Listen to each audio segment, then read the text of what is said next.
સુરત શહેરમાં ફરી એકવાર ચકચારી ઘટના સામે આવી છે। સુરતના પૂણાગામ વિસ્તારમાં કાકા કાકીને ત્યાં ફરવા આવેલા અને ભારતીય સેનામાં દેશની સેવા કરતા 29 વર્ષીય જવાનનો રહસ્યમય સંજોગોમાં મોત નીપજતા રેડાટી વ્યાપી ગઈ છે।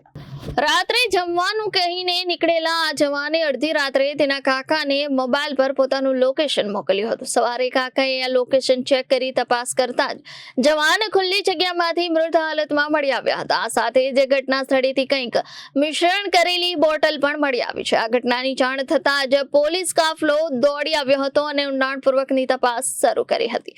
મળતી માહિતી પ્રમાણે મૂળ અમરેલી જિલ્લાના ખાંભા તાલુકાના વતની 29 વર્ષીય શૈલેષભાઈ બુરાભાઈ કડસાગરા ભારતીય આર્મીમાં નોકરી કરતા હતા। તેઓ હાલમાં સુરતના પૂણાગામ ખાતે આવેલી કૃષ્ણનગર સોસાયટીના અમર એપાર્ટમેન્ટમાં રહેતા હતા। પોતાના કાકા કાકીને મળવા સુરતમાં ફરવા આવ્યા હતા।